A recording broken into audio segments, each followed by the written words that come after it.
আসসালামু আলাইকুম। আমদরিয়া নিউজে আপনাদের সবাইকে স্বাগত। আমি সিমরান। এখনকার কিছু গুরুত্বপূর্ণ খবর। 4টি হোমে যৌন অত্যাচারের দায়ে ধৃত 171 জন, উদ্ধার 402 জন কিশোর ও কিশোরী। ওদের কারো বয়স 5 বছর, কারো 7, আবার কারো 14 অথবা 17 বছর। অসহায় শিশু কিশোর কিশোরীদের হোমে রেখে লেখাপড়া শেখানো, খাওয়ানোর নাম করে দিনের পর দিন অত্যাচার করা হতো। যৌন অত্যাচারের ঘটনাও ঘটানো হতো।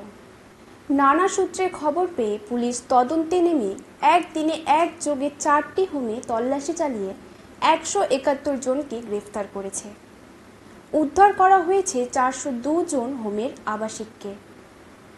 এই ঘটনা ঘটেছে মালয়েশিয়ায়। গত সপ্তাহে চুপিসারে ওই অপারেশন করেছে সে দেশের পুলিশ। তারপরে দ্রুত রিপোর্ট গিয়েছে সরকারের কাছে। মালয়েশিয়ার রাজা সুলতান ইব্রাহিম বিশেষ কমিটি করে দ্রুত পূর্ণাঙ্গ তদন্ত করে দোষীদের কড়া সাজা দেওয়ার নির্দেশ দিয়েছেন। পুলিশ জানিয়েছেন, উদ্ধারদের মধ্যে 202 জন কিশোর, 202 জন কিশোরী। যে 171 জনকে গ্রেফতার করা হয়েছে তাদের বয়স 17 থেকে 64 বছর অবধি।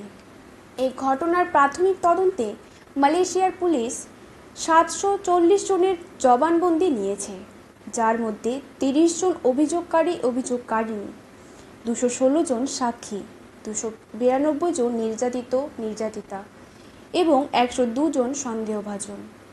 বাংলাদেশে হাসিনাপন্থী হিসেবে পরিচিত 2 সাংবাদিক, 1 লেখক গ্রেফতার। বাংলাদেশের প্রাক্তন প্রধানমন্ত্রী শেখ হাসিনা পন্থী হিসেবে পরিচিত 2 জন সাংবাদিক এবং 1 জন লেখককে পুলিশ হিংসায় যুক্ত থাকার অভিযোগে গ্রেফতার করেছে। দৈনিক ভোরের কাগজের সম্পাদক শ্যামল দত্ত এদের একজন। তার বিরুদ্ধে খুনের মামলা করা হয়েছে।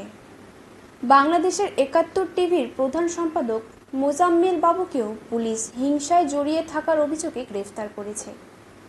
অতি পরিচিত লেখক শাহরিয়র কবিকেও পুলিশ একই অভিযোগে গ্রেফতার করেছে। গত 5 অগস্ট বাংলাদেশে ছাত্র বিক্ষোভের জেরে দেশ ছেড়ে ভারতে আশ্রয় নিয়েছিলেন শেখ হাসিনা।